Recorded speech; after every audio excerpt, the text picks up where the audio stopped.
When one has finally shifted their perspective from being a slave of the mind to that of a higher awareness, questions like climate change and climate devastation, anything regarding these will simply change. Because you're no longer a slave of the mind. You're no longer thinking, I must do, I must do, I must do. See, many people think they must do things. But the point is, when you think like that, you are a slave to that idea. You are a slave to the idea that says, I must do this. It is more important to do that than what the outcome is. This is the unfortunate state of a lot of people. And if you seek the outcome and, well, not how it can impact it, but you just want the outcome, it means you're just rushing something. And rushing something means you just want to finish it without caring much how things end up and what you have to do in the meantime. This is a certain level of ignorance that deals with expectation. See, many people go through this because, see, in expectation, many people have this functioning. They think that if they do something which in their mind feels righteous, people will give them attention. This is a very old way of thinking through things. But I gave once an answer that, climate change and the such are problems that are not as acute as other problems that there are in society right now. And someone replied, and they weren't alone, and they told me, but we cannot live without the planet. And I said, see, up till now our ancestors and us, including us, we have been ignorant to the planet. And we have lived till now, and we shall live a bit more, irrespective of the doom and gloom brought by present day, modern science and, well, all the drama and the such that it implies, because apparently drama sells a lot. But the point is, see, a society can live for a while with a wacky climate, right? If the climate would change drastically, well, why would we bother much about the climate when there are so many sources telling us that the climate is being, manipulated and is being toyed with by different great powers? The Americans have the HARP system, the Russians also have one of theirs, China has one of theirs, and, well, I heard other countries have minor versions as well. So if the climate is being toyed with, the point is, why would we care much about climate change? Because if the climate is being toyed with, some people would be naive enough to say that we're toying with the weather, for our better good.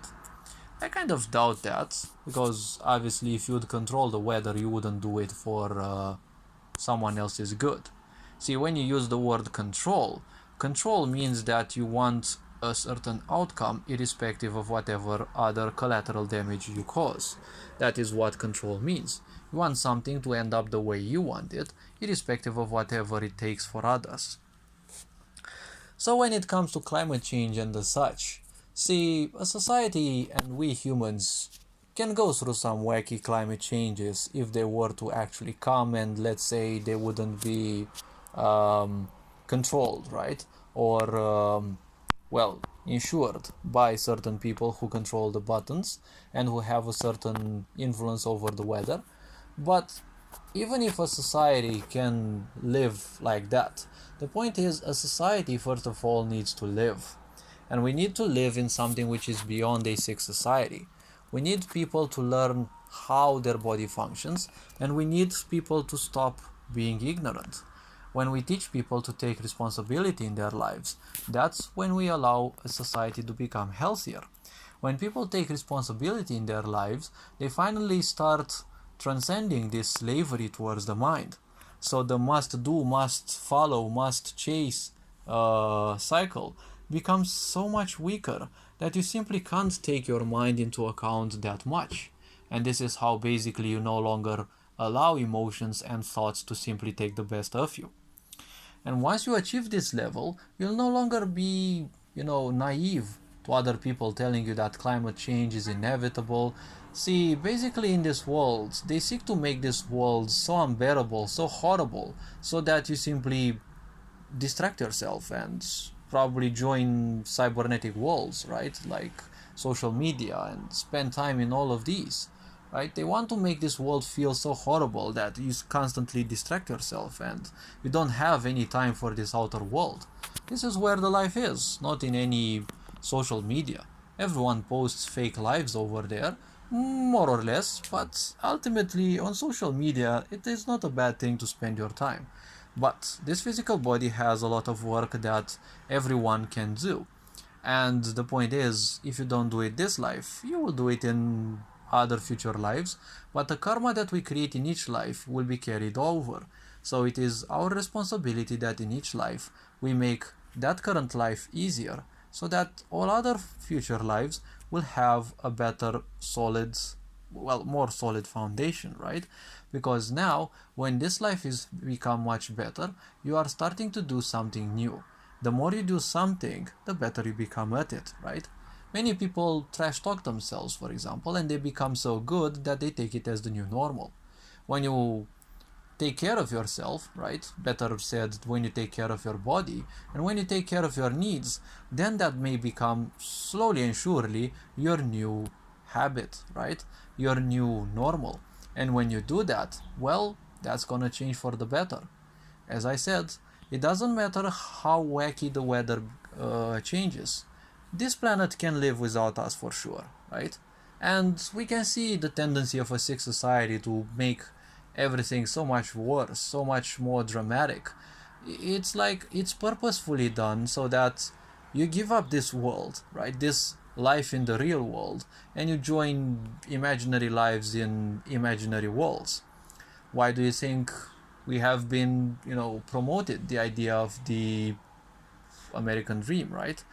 Constantly keep dreaming, right? Don't question authority, right? Just like Freddy Krueger would say, never stop dreaming.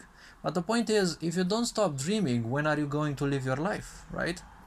So if we are to move even further, the point about this is we want people to live in ignorance, because in ignorance they have this sense that they are some kings of the world. But you're never a king or a queen of this world, because first of all, you haven't created it, and at the same time you don't control it. I don't remember any event in this world that asked for our permission to happen, right? We humans haven't ever been asked by whatever event happened to us as a race or as an individual, right? None of those events that influenced individuals and or us as a whole race, none of those events ever seemed to ask for our permission, right? And permission, well, we don't give them permission, we just go through them, just like you ride a storm, right? If you are brave enough and you face the storm, well, you will pass through it. If you survive, yes, but you will pass through it. So all this being said, hopefully this video was introspective enough. You are appreciated. Take care. Ferencan Bohor signing out.